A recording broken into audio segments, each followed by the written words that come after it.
everyone, Assalamu alaikum. Myself Muhammad Usman Munir, your tutor providing you free education. Welcome back to my channel Tuition Bank.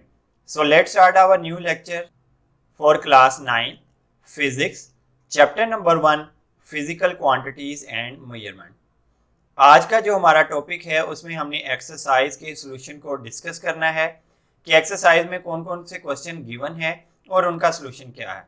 आपकी exercise को 3 हिस्सों में divide किया गया है। पहला हिस्सा होता है एमसीक्यूज का, मल्टीपल चॉइस क्वेश्चन है, उनको हमने देखना है कि बेस्ट और करेक्ट आंसर क्या है एज पर सॉल्यूशन। जो हमने पूरा चैप्टर रीड किया है, पढ़ लिया है, हमने लास्ट लेक्चर में सिग्निफिकेंट फिगर्स को कंप्लीटली डिस्कस कर लिया था और हमारा चैप्टर मुकम्मल हो गया था। अब हमने एक्सरसाइज करनी है। एक्सरसाइज में जो मल्टीपल चॉइस क्वेश्चन है उसमें से बेस्ट आंसर को चूज करना है और दूसरा पार्ट है आपका शॉर्ट और लॉन्ग क्वेश्चन के ऊपर और तीसरा पार्ट है आपके न्यूमेरिकल्स। तो इन तीनों पार्ट को हमने 1 बाय 1 सॉल्व करना है और देखना है कि उनके एक्यूरेट आंसर क्या है, उनके सॉल्यूशंस क्या हैं।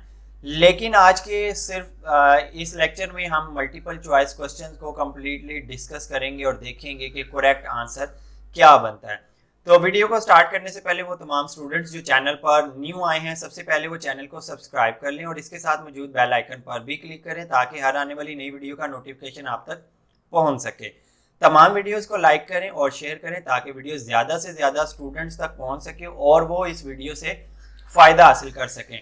और अगर वीडियो के मुतालिक आपका कोई क्वेश्चन है, अगर कोई क्यूरी है, तो आप वीडियो के नीचे कमेंट सेक्शन में अपने क्वेश्चन को पूछ सकते हैं, अपना क्वेश्चन राइट कर सकते हैं। इंशाल्लाह आपके क्वेश्चन का इमीडिएटली रिप्लाई किया जाएगा। चलिए स्टार्ट करते हैं और देखते हैं कि हमारा जो है आज के टॉपिक में जो मल्टीपल चॉइस क्वेश्चन का पोर्शन है उसमें कितने क्वेश्चन हैं और उनके करेक्ट आंसर क्या हैं। शुरू करते हैं। बुक के पेज नंबर 24 पे आपका क्वेश्चन नंबर 1.1 गिवन है। बुक से भी देख लेते हैं कि कहाँ पर ये गिवन है और हमने जो एक्सरसाइज करनी है उसका सॉल्यूशन क्या है।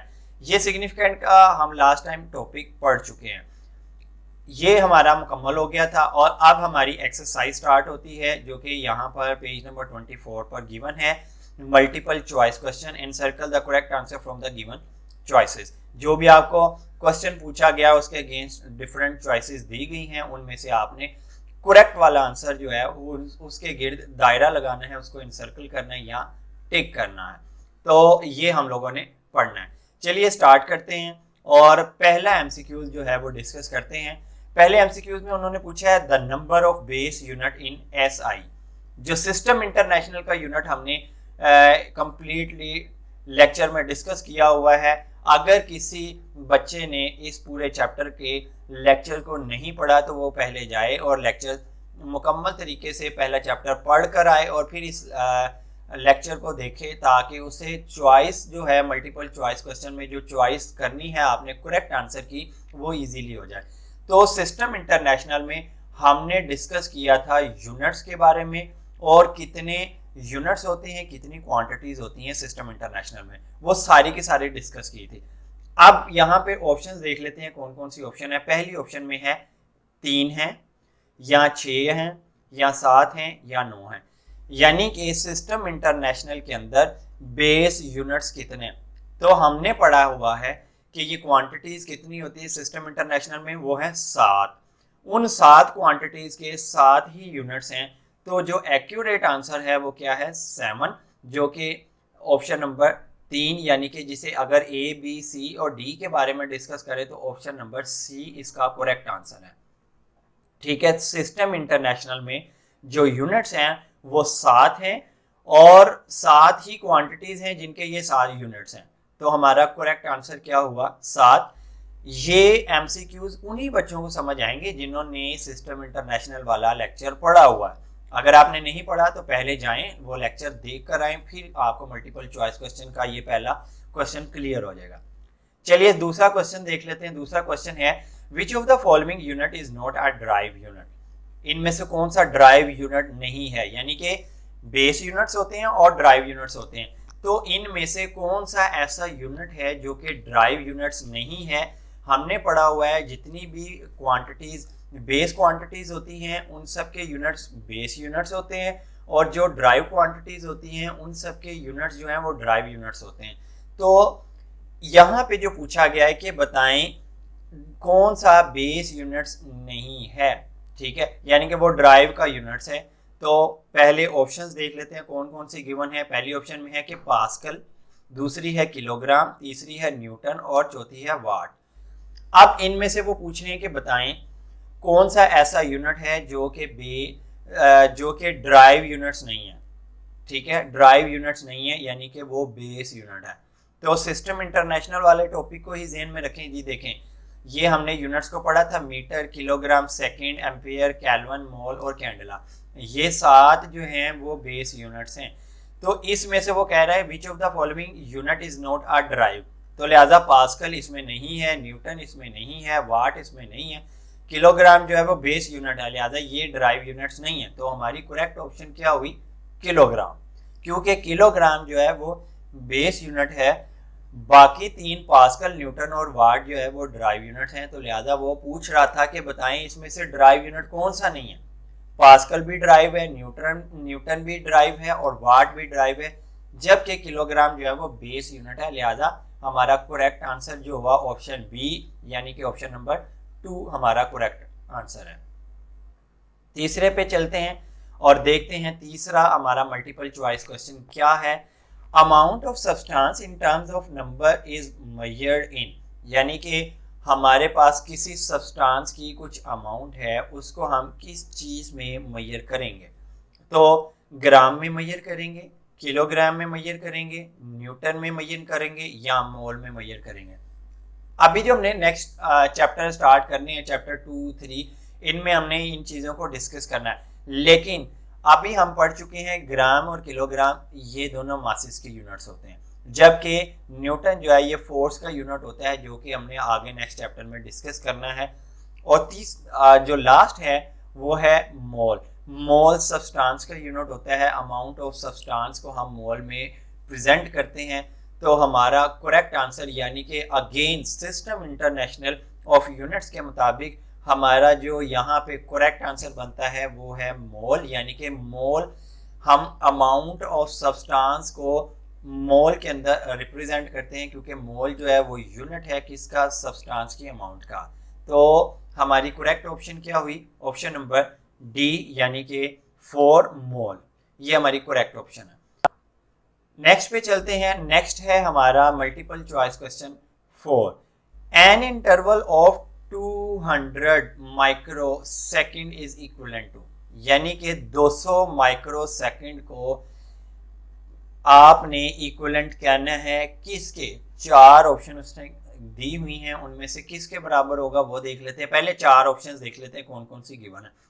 0.2 सेकंड के बराबर होगा 200 माइक्रो सेकंड, या 200 माइक्रो सेकंड 0.02 सेकंड के बराबर होगा। 2 into 10 to raise power -4 second के बराबर होगा, या 2 into 10 to raise power -6 second के बराबर होगा। तो इसमें से बताएं 200 माइक्रो सेकंड किसके बराबर होगा? तो वो हमने एक टेबल पढ़ा था प्रीफिक्सेस का, आप सबको याद होगा। अगर नहीं याद, जो बच्चे पहली दफ़ा ये लेक्चर पढ़ रहे हैं वो उस चैप्टर पे, उस टॉपिक पे जाएं प्रीफिक्सेस वाले और उसे पढ़ें। उसमें हमने प्रीफिक्सेस का एक पूरा टेबल पढ़ा था, जिसे हमने अच्छे तरीके से याद भी किया था। Exa, peta, tera, giga, mega, kilo, hecto, deca, deci, centi, milli, micro, nano, pico, femto और एटो, ये सारे के सारे प्रीफिक्सेस थे। इन प्रीफिक्सेस की खास वैल्यूज होती थी जो कि 10 टू रेज पावर में हम शो करते थे, और मैंने आपको बड़ा ही आसान तरीका बताया था कि आपने इसकी वैल्यूज को कहाँ से स्टार्ट करना है और किस तरह आपने वक्फे वक्फे से नीचे आना है, और किस तरह वैल्यू को कम करते करते आपने सारे यूनिट्स की वैल्यू लिख लेनी है। तो यहाँ पे ये देखें, ये लिखा हुआ है माइक्रो। माइक्रो होता है 10 टू रेज पावर -6, ठीक है जी। तो 200 का मतलब है यहाँ पे 200 सेपरेट हो जाएगा, ठीक है, और माइक्रो की जगह क्या लगा देंगे हम? 10 टू रेज पावर -6। अगर 10 टू रेज पावर -6 के साथ देखें, जो 2 है उसके साथ का हमने जो 2 0 हैं उसको भी सेपरेट कर लिया, यानी कि आंसर क्या हुआ 2 into 10 to raise power 2 into 10 to raise power -6, यानी कि 200 को हमने दो हिस्सों में डिवाइड कर लिया, दो अलग कर लिया और जो दो जीरो थे वो 10 की पावर में दोनों के दोनों डिजिट्स जो हैं वो सेपरेट करके उसे 10 की पावर 2 बना दिया, जो कि 10 की पावर आगे -6 के साथ मिल जाए। अब मैथ का ये रूल है कि जब दो बेस एक जैसी हों, यानी कि ये भी 10 है, ये भी 10 है, और जब दो बेस एक जैसी हों तो उनकी जो पावरें होती हैं वो इकट्ठी हो जाती हैं, कंबाइन हो जाती हैं, प्लस हो जाती हैं। तो हमने क्या किया, दो एज इट इज लिखा, बेस एक बार लिखी और उनकी पावरों को क्या कर लिया, जमा कर लिया, 2 और फिर -6। अब माइनस इसलिए आया क्योंकि वो 6 के साथ है, ठीक है, तो प्लस माइनस माइनस होता है, तो 2 -6, तो आंसर हमारा क्या आया 2 इंटू 10 टू रेज पावर -4। तो हमारी ऑप्शन जो है वो करेक्ट कौन सी हुई, ऑप्शन नंबर सी, यानी तीसरी ऑप्शन हमारी यहाँ पे करेक्ट हुई। तो यहाँ पे आंसर क्या हुआ 2 into 10 to raise power -4 second, ठीक है। तो जो इंटरवल 200 माइक्रो सेकेंड है वो किसके बराबर है, 2 into 10 to raise power -4 second के बराबर है, ठीक है जी। ये ऑप्शन भी हमारी यहाँ पे क्लियर हो गई। एमसीक्यूज नंबर 5 पे चलते हैं। 5 एमसीक्यूज में क्या पूछा गया, which of the following is the smallest quantity, इनमें से कौन सी सबसे छोटी क्वांटिटी है, ठीक है, वो हमने बतानी है। तो ऑप्शंस देख लेते हैं कौन कौन सी है, 0.01 ग्राम, ऑप्शन 2 है 2 मिलीग्राम, ऑप्शन 3 है 100 माइक्रोग्राम और ऑप्शन 4 है 500 नैनोग्राम, ठीक है जी। तो अभी जो हमने प्रीफिक्सेस का टेबल पढ़ा हुआ है उसके मुताबिक हमें पता है कि टेबल के अंदर ये जो यूनिट्स लिखे हुए हैं इनकी वैल्यूज क्या है। देखिए जी, सबसे पहले ये जो 0.01 ग्राम है ना, तो ग्राम सिंपल, इसके साथ कोई भी प्रीफिक्सेस नहीं लगा हुआ, तो 0.01 वैसे का वैसे ही आ गया।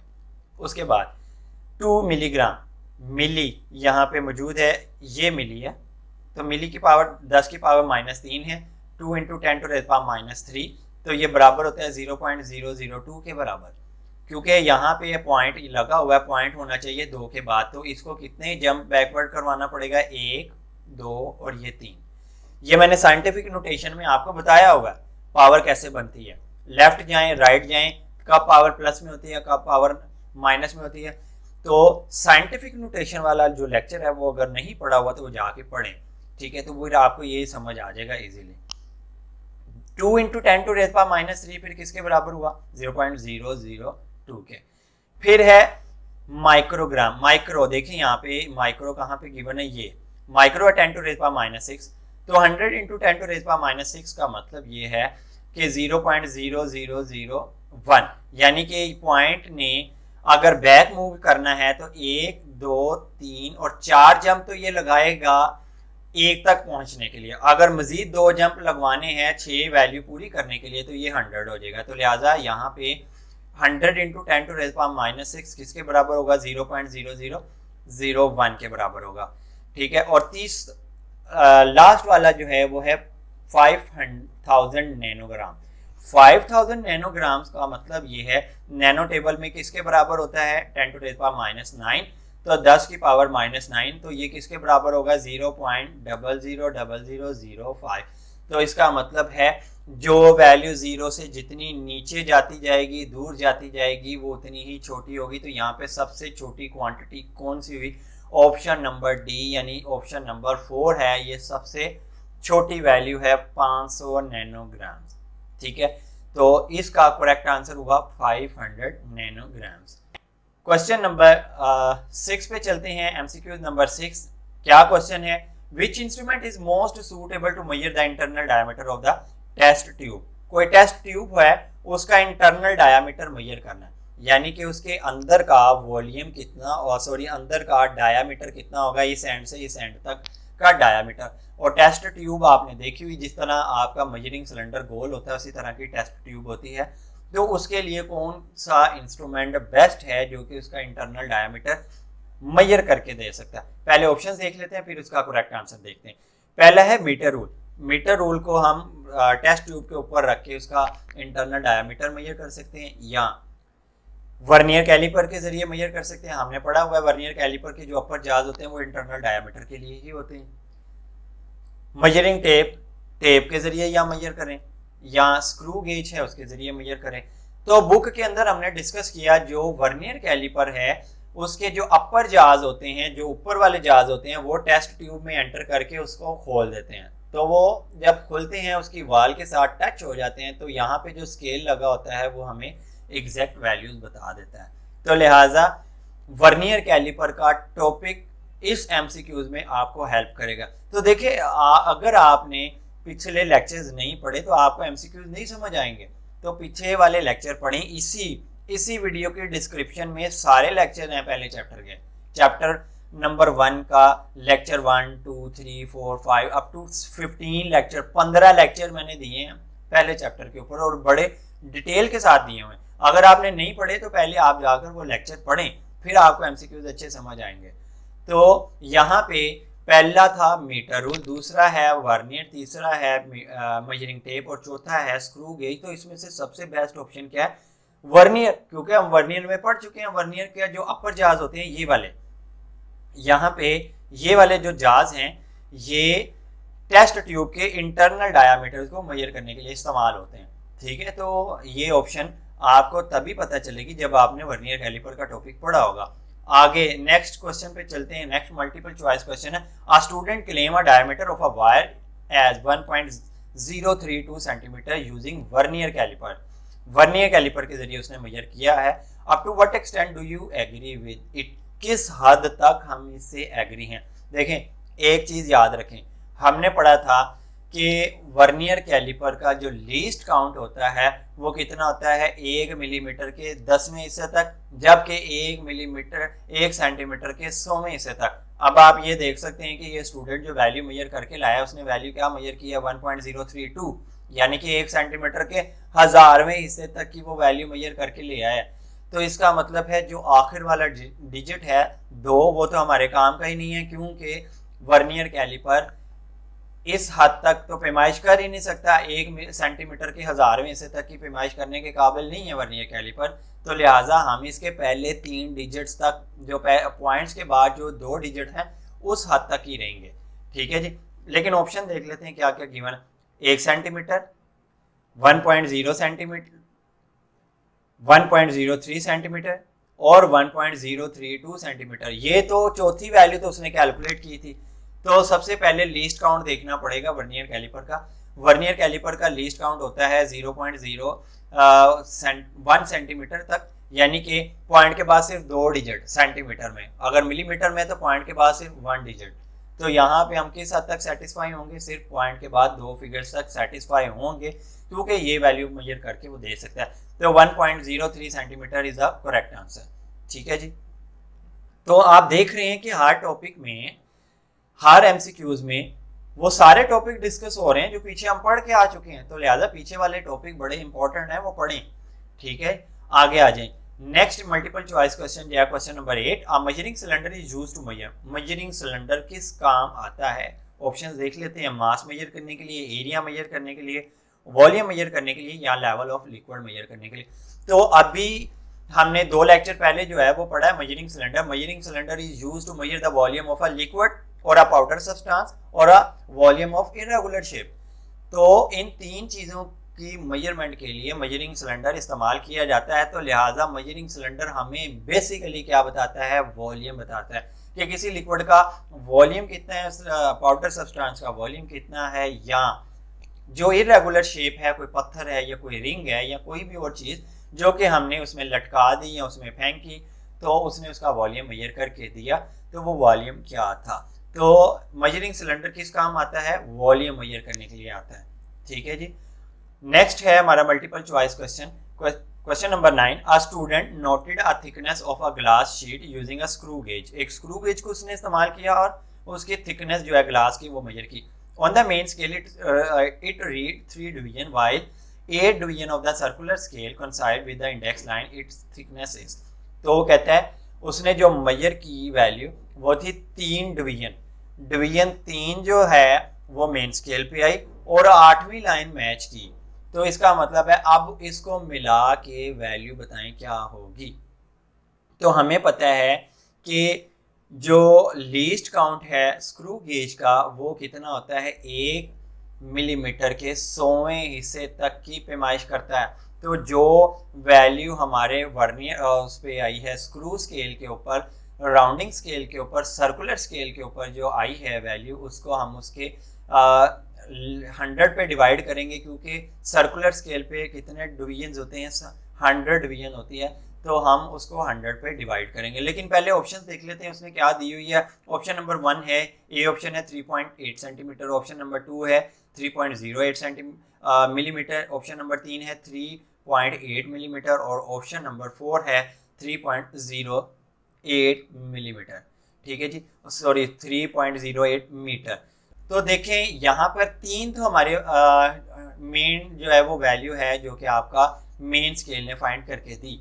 अब मसला है जो 8 आया है, जो सर्कुलर स्केल की लाइन मैच की है 8वीं, उसको आपने क्या करना है, नंबर ऑफ डिवीजन जो सर्कुलर स्केल पे होते हैं उससे डिवाइड कर देना। तो हमें पता है जब हमने स्क्रू गेज का टॉपिक पढ़ा था तो उस पर सर्कुलर स्केल पर 100 डिवीजन थी, तो हमने 8 को 100 पे तकसीम किया, तो आंसर हमारा करेक्ट क्या बन गया, 3.08 मिलीमीटर। तो आंसर हमारा करेक्ट क्या है, ऑप्शन नंबर बी, यानी ऑप्शन नंबर 2 हमारी करेक्ट ऑप्शन है।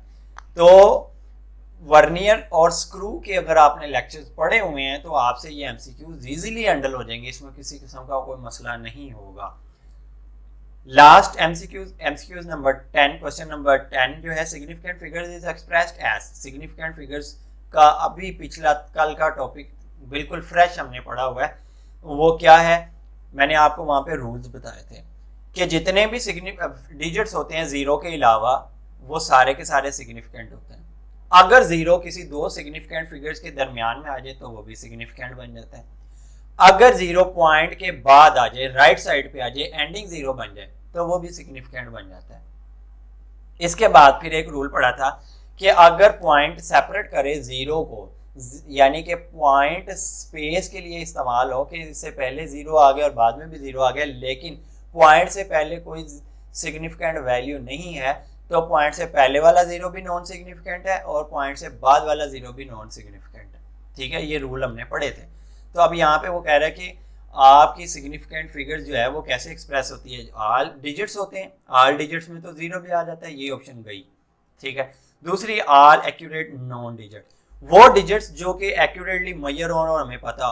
तो अगर हमने वैल्यू में मेजर किया है मिसाल के तौर पे 0.02, तो डिजिट्स तो हमें पता चल गए 3 है, 0.0, तो तीनों डिजिट्स के बारे में पता है, तो क्या ये वैल्यू करेक्ट होगी, नहीं, क्योंकि पॉइंट से पहले जीरो, जीरो के आगे कोई सिग्निफिकेंट फिगर नहीं है, तो लिहाजा ये भी वैल्यू, ये भी एमसीक्यूज की जो ऑप्शन है, ऑप्शन नंबर 2, ये भी एक्यूरेट नहीं है। तीसरी है all accurate non digit and first doubtful digit. हाँ, ये बनती है ऑप्शन कि वो तमाम डिजिट्स जो कि एक्यूरेटली मेजर हुए हैं लेकिन उसमें जो डिजिट है आपका एक डाउटफुल है। तो हमने सिग्निफिकेंट फिगर्स में याद है 3 बच्चों का एक्सपेरिमेंट करवाया था, तो हमने कहा एक बच्चे ने मैं वैल्यू मेजर करके दी थी कि सर इस बुक की लेंथ 18 सेंटीमीटर, दूसरे ने वैल्यू मेजर करके दी 18.4, तीसरे ने वैल्यू मेजर करके दी 18.425। तो हमने कहा जी आपकी फिगर में कोई ना कोई डाउट है, तो जो इस फिगर में डाउट था, ठीक है, उसके ऊपर हमने क्या किया, राउंडिंग अप रूल लगाया या राउंडिंग डाउन रूल लगाया, उसको हमने अप किया या डाउन किया, तो उससे सिग्निफिकेंट फिगर्स की में कमी आ गई, तो वो जो डाउटफुल डिजिट है उस पर rounding up rounding down rule लगा देते हैं। तो ये ऑप्शन हमारी क्या हुई, करेक्ट हुई। लेकिन बहरहाल लास्ट ऑप्शन भी देख लेते हैं, all the accurate non digit and the doubtful digit. कितने डाउटफुल डिजिट्स करोगे भाई, एक डिजिट होता है डाउटफुल, ठीक है जी, एक फर्स्ट डिजिट डाउटफुल होता है, बाकी तो नहीं होते। ठीक है जी, तो लिहाजा हमारी ऑप्शन क्या हुई, ऑप्शन नंबर 3 करेक्ट ऑप्शन हुई। तो हमने 1 बाय 1 सारे के सारे एमसीक्यूज को डिस्कस कर लिया है और उनके एक्यूरेट ऑप्शंस को भी डिस्कस कर लिया है, लेकिन चूंकि मैंने यहाँ पे नंबरिंग लगाई हुई थी 1 2 3 4 5, तो अब फिजिकल क्वांटिटीज और मेजरमेंट्स में जो चैप्टर नंबर 1 का पहला क्वेश्चन था, क्वेश्चन नंबर 1.1, उसके जितने भी करेक्ट आंसर है वो ABCD में जस्ट मैंने यहाँ पे राइट कर दिए, यानी कि question number 1 multiple choice question number 1 का आंसर C करेक्ट था, इसी तरह 2 का B करेक्ट आंसर था, 3 मल्टीपल चॉइस क्वेश्चन का डी करेक्ट आंसर है, 4 का सी है, 5 का डी, इसी तरह 6 का बी आंसर, 7 का सी, 8 का सी और 9 का बी, और लास्ट 10 मल्टीपल चॉइस क्वेश्चन का करेक्ट आंसर क्या है, सी। तो ये सारे के सारे आंसर यहाँ पे मैंने लिख दिए, आप यहाँ से देख के अपनी बुक पे टिक या इन सर्कल कर सकते हैं। ठीक है जी। आज के लेक्चर में कोई मसला है, किसी किस्म का कोई क्वेश्चन जो आपके जहन में और वो क्लियर ना हो रहा हो, तो आप इस वीडियो के कमेंट सेक्शन में क्वेश्चन लिखें, टाइप करें, या ये मेरा नंबर स्क्रीन पर गिवन है, इसे मोबाइल में फीड करें और मुझे कॉल, एसएमएस या व्हाट्सएप पे वॉइस नोट के जरिए पूछ सकते हैं। ठीक है, आपके क्वेश्चन का इंशाल्लाह रिप्लाई दिया जाएगा।